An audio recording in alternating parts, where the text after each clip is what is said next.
कैसुराती-वास्टास theorem, statement and proof. तो इसके भी दो स्टेटमेंट है भाई, कोई सा भी स्टेटमेंट आ सकता है भाई आपका। If F z has an isolated essential singularity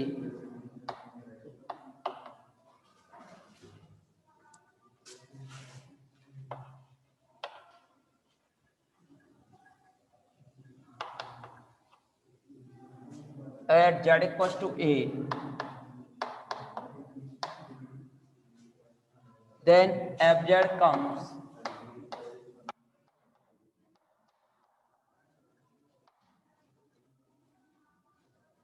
arbitrary close to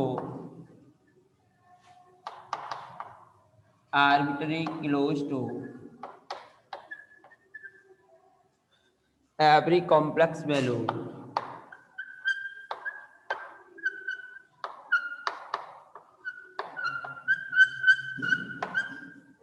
complex value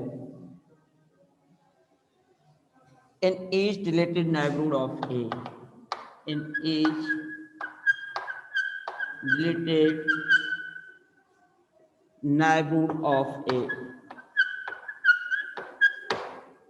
और second statement is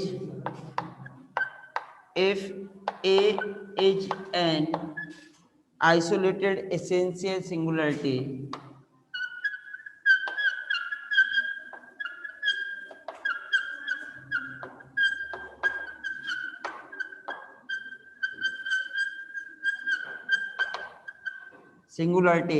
of fz,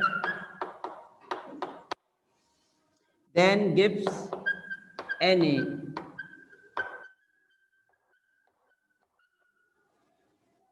positive number del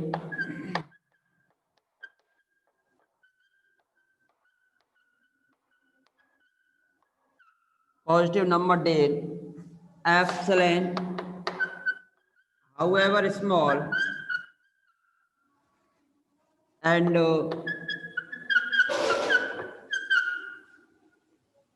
any number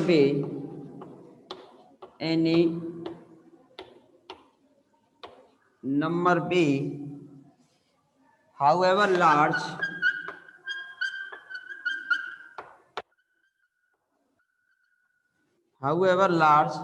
their exit point z, exit a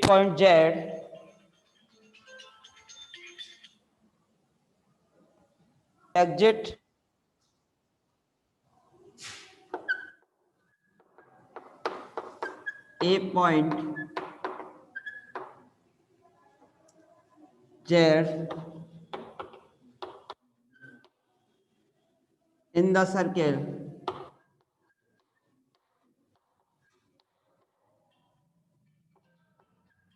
modulus of z minus a is less than delta, for which fz minus b is less than epsilon 1 और 6। तो इसका तो exam paper में आपको statement ही आएगा भाई, इसका तो आपको एग्जाम पेपर में क्या आएगा, तो देखो स्टेटमेंट क्या कह रहा है आपसे, दो स्टेटमेंट है, कोई सा भी एक स्टेटमेंट आ सकता है भाई। तो स्टेटमेंट एंड प्रूफ कैसुराती-वास्टास थ्योरम, तो दो स्टेटमेंट है, कोई सा भी एक स्टेटमेंट आपसे पूछा जा सकता है। तो देखिए भाई स्टेटमेंट क्या कह रहा है, if fz has an isolated essential singularity, isolated है वो भी एसेंशियल सिंगुलरिटी। एसेंशियल सिंगुलरिटी क्या कहती है कि लिमिट डज नॉट एग्जिस्ट। और सेकंड क्या कहता है, सेकंड ये कहता है कि लॉरेंट सीरीज एक्सपेंशन में negative coefficient of negative power of z minus a will be infinite. ठीक है, दो कंडीशन होती हैं, या तो लिमिट एग्जिस्ट नहीं करेगी या z माइनस a के जो कोएफिशिएंट्स है वो इनफाइनाइट आएंगे। ठीक है, अब आइसोलेटेड है तो उसका मतलब यह हुआ कि उस पॉइंट के नाइबरहुड में कोई अदर सिंगुलरिटी में नहीं मिलेगी, रिलेटेड नाइबरहुड में कोई अदर सिंगुलरिटी आपको नहीं मिलेगी। Question then fz comes arbitrarily close to every complex value in each related neighborhood of a। ठीक है, दूसरा स्टेटमेंट क्या कह रहा है कि if as an isolated essential singularity of fz, तो इसने ये जो लाइन कही है आपसे उसको इसने यहाँ पे मैथमेटिकल बताया है आपको। Then gives any positive number delta, कोई भी पॉजिटिव नंबर डेल्टा के लिए एक एप्सिलॉन आप बनाओगे, वो कितनी भी छोटी हो, हाउएवर स्मॉल। गिवन ए पॉजिटिव नंबर डेल्टा, एक पॉजिटिव नंबर डेल्टा के करस्पॉन्ड आप क्या बनाओगे, epsilon however small. And any number, कोई भी एक नंबर लेंगे बी हाउएवर लार्ज, कितना भी बड़ा है नंबर लेंगे बी।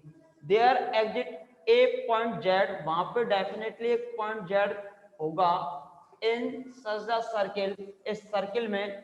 तो डेल की वैल्यू क्या लिया आपने, डेल तो आपने लिया है भाई, उसने क्या कहा आपसे, gives any positive number del.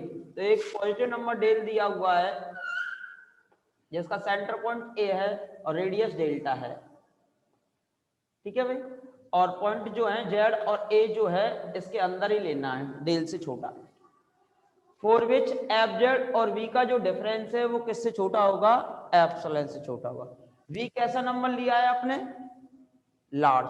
कितना भी बड़ा आप नंबर ले लीजिए, कितना भी बड़ा आप अगर नंबर लेते हो, एफ जेड और बी का जो डिफरेंस है वो आप किससे छोटा बना लोगे, एप्सिलॉन से छोटा बना लोगे। सही बात है गलत है, क्यों, क्योंकि आपकी जो सिंगुलरिटी है वो क्या जा रही है, इन्फिनिटी की ओर जा रही है, इन्फिनिटी की ओर जा रही है, तो एफ जेड का मान भी किसकी ओर जाएगा, इन्फिनिटी की ओर जाएगा। और बी भी आपने बहुत बड़ा ले लिया तो एफ जेड का मान डेफिनेटली बहुत बड़ा होगा। एफ जेड और बी का जो डिफरेंस है वो हमेशा किससे लेस बना सकते हो आप, एप्सिलॉन से लेस बना सकते हो। अब इसका प्रूफ आपको करना है भाई। अब सीधा सीधा प्रूफ तो होगा नहीं क्योंकि स्टेटमेंट भी इसका सीधा सीधा नहीं है, तो इसका प्रूफ हम कंट्राडिक्शन से करेंगे। कंट्राडिक्शन का मतलब होगा हम उसका उल्टा मान के चलेंगे। उल्टा का मतलब ये होगा कि हम ये प्रूफ ये मान के चलें कि एफ जेड माइनस बी का जो मॉडुलस है वो ग्रेटर देन इक्वल 0 है, या तो 0 के इक्वल है या 0 से क्या है, ग्रेटर है। अगर 0 के इक्वल या 0 से ग्रेटर मान के चलते हैं तो क्या निकल के आएगा, तो जब तब अगर इस कंडीशन को मान के चलोगे तब आपके पास सिंगुलरिटी निकल के आएगी या तो रिमूवेबल या फिर निकल के आएगी आपके पास पोल्स। जबकि इसने क्या कहा है आपसे कि आइसोलेटेड एसेंशियल सिंगुलरिटी है, ना तो ये रिमूवेबल है और ना ये पोल्स है। तो आप जो मान के चलोगे, एज्यूम करके चलोगे, वो उसका क्या होगा, कंट्राडिक्शन होगा। कंट्राडिक्शन होगा तो आपकी हाइपोथेसिस यानी कि आपकी जो परिकल्पना है वो क्या हो जाएगी, रॉन्ग हो जाएगी। तो रॉन्ग हो जाएगी तो आपको क्या मानना पड़ेगा, f z minus be less than epsilon मानना पड़ेगा और आपकी थ्योरम क्या हो जाएगी, प्रूफ हो जाएगी।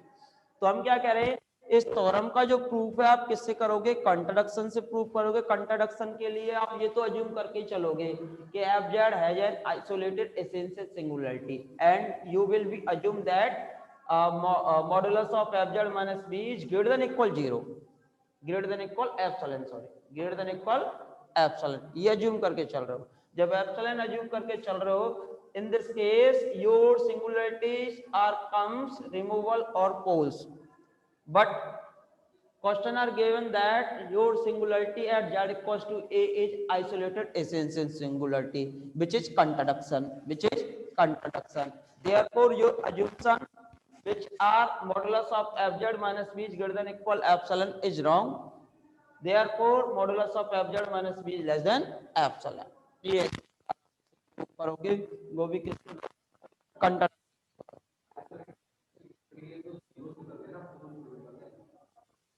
तभी तो कह रहे हैं कंट्राडिक्शन निकलेगा। हमने क्या कहा, पोल्स निकल गए,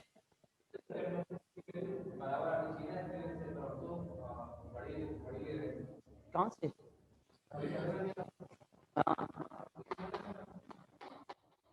हम ये लेके चल रहे हैं, प्रूव करना है कि अगर एसेंशियल है तो इसका डिफरेंस एप्सिलॉन से लेस आना चाहिए। हम मान के चल रहे हैं कि नहीं लेस नहीं आता, क्या आ जाता है, ग्रेटर भी आ सकता है, इक्वल भी आ सकता है।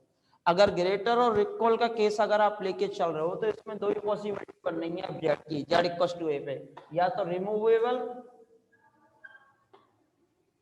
या पोल्स, जो कि क्या है, कॉन्ट्रडिक्शन। एसेंशियल आइसोलेटेड नहीं निकल के आ रही, नहीं निकल के आ रही तो कॉन्ट्रडिक्शन है। तो आपकी जो हाइपोथेसिस है ये वाली, वो कैसी है, रॉन्ग है। रॉन्ग है तो आपको क्या मानना पड़ेगा, f z minus b is less than epsilon. ठीक है, तो ये प्रूफ लिख सकते हो तो, और लिखो भाई इसका प्रूफ। नहीं अदरवाइज कल लिखा दें। ठीक है भाई, तो इसका प्रूफ कराएंगे अब हम आपको कल, और कल ही आपको चैप्टर नंबर 10, चैप्टर नंबर 10 9 तो चल ही रहा है, चैप्टर नंबर 10 रेसिड्यू। और रेसिड्यू के लिए भी आपसे सिंगुलरिटी आना कंपलसरी है भाई। ठीक है भाई, तो नेक्स्ट क्लास होगी हमारी कल, तब तक के लिए धन्यवाद, नमस्कार। देखो कंपलसरी है भाई आपसे आना, वो वाला जो टॉपिक है आपका, सिंगुलरिटीज के बिना रेसिड्यू नहीं निकाल पाएगा भाई कोई भी।